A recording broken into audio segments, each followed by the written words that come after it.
Hello everyone. There have been a couple games I wanted to talk about that I've been playing in the first half of this year as the summer is approaching and E3. In a recent pickups video, I talked a little bit about playing the Crash Remastered Trilogy and Tales of Vesperia on the Nintendo Switch. Another one that I didn't get to talk about yet that I actually played a little bit earlier before them. Just kind of got lost in the mix of videos with the move and everything. Actually don't know what happened to my old file. We already talked about this, but yeah, so I'm just going to go ahead and talk about Tokyo Mirage Sessions for the Nintendo Wii U. I have really been enjoying the Wii U since we picked one up towards the end of last year. I've been having a lot of fun going through the handful of titles I really wanted to play on that system. Some of them, like Captain Toad Treasure Tracker, is just one where I really want to play it on its original system first, and a couple of those levels that are different towards the end of the game, and then eventually we'll play it on the Switch. But there are some that are still exclusive, and some that I think will forever remain exclusive. One of those being Tokyo Mirage Sessions Sharp FE. I really think that one is very unlikely to ever be ported, although that would be great because it is a fantastic game, and I've been on a roller coaster of opinions about this game ever since it was first revealed to be in development through the first trailer, and then seeing reviews, and then playing it myself. It's just been one of those. It's been a very odd game and a very big surprise, something that I was bought mostly because I was very curious. I'm like, I gotta try this. I gotta see for certain what I'm gonna think of this game, because when the first trailer came out, we got something like you're seeing in the background here, and I was picturing something very mainline SMT. I really like a lot of those games. Particularly Nocturne, obviously, is the one that always kind of comes up. But I really like, I like Persona and that kind of stuff. But I also really like the more mainline series. A very different feel to them, and I was really looking forward to something with that kind of vibe, and maybe even cameos of some favorite characters from those games, and mixed in with a strategy game, much more in the style of Fire Emblem than any of the Devil Survivor, SMT games, anything like that. Something more Fire Emblem, but with more of the tone and the look and some demons and characters and things from the mainline Shin Megami Tensei series. I was looking for like a cool fusion of that and a very foreboding tone throughout the whole thing. Is what I was kind of expecting, and I think it's what a lot of people were expecting. But then there was just silence for such a long time about what this project was going to be, and then all of a sudden it's revealed, and it's this. And this is such the polar opposite to what I think many people were expecting, like myself, and I think that really threw a lot of people off. I actually think that the fairly low sales numbers for this game are partially to blame from that shift in tone, because the message wasn't exactly clear during production of what this is going to be. And it was a game where I think more people would have enjoyed it if they had played it, but I think a lot of people, like myself at first, didn't give it a chance because it was just so radically different to what we were expecting. And just looking at it, I wasn't certain if it would appeal to me, because I do like some Japanese pop music and some pop culture stuff and the anime, and I do like that stuff, but not to the extreme where I want to play an RPG that is so oversaturated with color and it mixed in with the Japanese, idol culture. I'm not sure I wanted to play a whole game that, I was gonna, it was gonna be 40, 50, 60 plus hours of your time.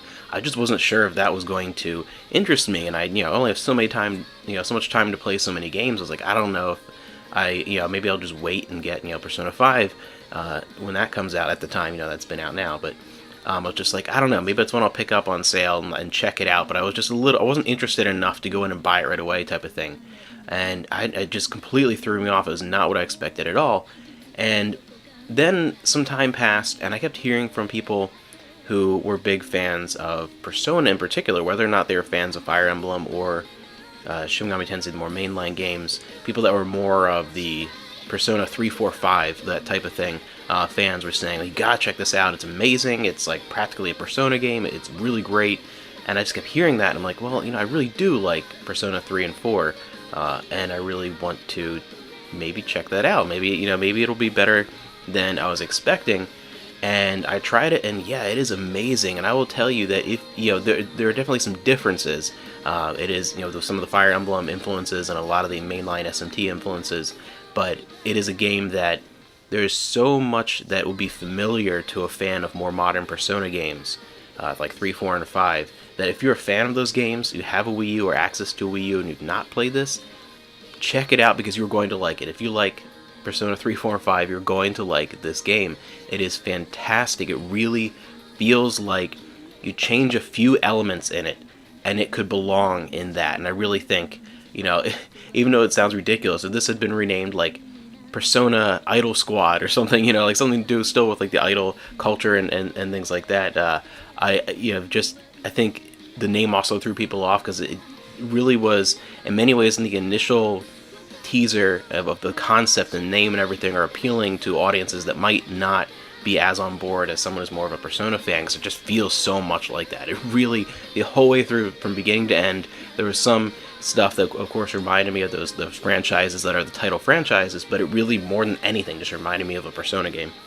And in a good way, it really was surprising from beginning to end. Everything that I was a little bit worried about whether or not I'd like it, a little bit of trepidation, I ended up really enjoying. I really liked going through and doing, like, even when you get the special attacks that are basically like mini excerpts of concerts and things like that, just going through, I had so much fun with the entire concept that I thought maybe I wasn't going to get into. I got really involved in trying to help everyone out in their different quest lines, and I did every single, I got the true ending by doing all the different side quests and everything, and I got super into really developing the careers of these characters in the realm of idol culture, in between all the grinding through dungeons and really fun puzzles. I actually really liked a lot of the dungeon designs. They were all very creative. There was a lot of personality, and same thing with every locale in the game.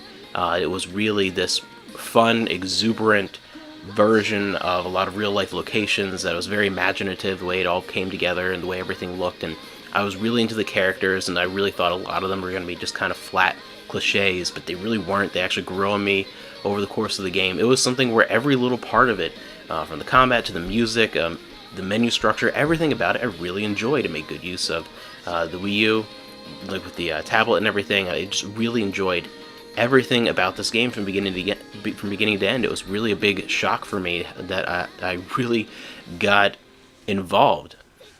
I was super into the Fortuna Entertainment and talent agency. I liked, becoming a Mirage Master. Everything about it was great. I loved just pulling together all these different combos during gameplay. I mean, it was just, there's so much about it that was really fun. Again, getting all these session attacks and everything, just like the combat was addictively fun. Like, I didn't mind, like, I would go out of my way to go through encounters and try and get all the different skills before you start, like, upgrading and fusing different things, and really wanting to expand the Mirages and get to know them, and really just every element of this game I found surprisingly fascinating. It's really something where if you were, like me in the beginning, you're like, I'm not sure if I'm going to really be into this. It looks too anime in a negative sense. It's actually going to, I think, really draw you in from the very beginning. I loved the soundtrack. Everything about it was just so much fun. So that was one that was really shocking, and I just kind of want to talk about that a little bit and how much it really surprised me, how much I like this game. And it's one that I would love to see it get a second chance on something like the Switch, but I just don't see it happening. I think it's going to be one of those games that I think the Wii U in the future is going to be one of those kind of collector's consoles where there are going to be a handful of games that are stuck on that system that are going to end up being very popular and worth a lot of money. And I really think that's what's going to happen with the Wii U in the future. It's going to be one of those that in its time was considered a failure, but 5-10 years after it went out will be something that is just kind of a very fun system that has lots of hardcore fans. I really see it as being one of those for the future, and this, I think, if it never does get ported to anything else, will be one of those hidden gem titles, one of those treasures stuck on the Wii U that I think a lot of people are really going to love. I think it's going to be one of those that has a small but devoted fandom that always is like, I want it ported to the next console, I want it ported to this, I want to see a sequel, or something related to it. And that would be cool because it's actually a fantastic game that you really should check out, and especially if you are a Persona fan, I just really feel like that's the audience that is going to be most captured by this very, very quickly.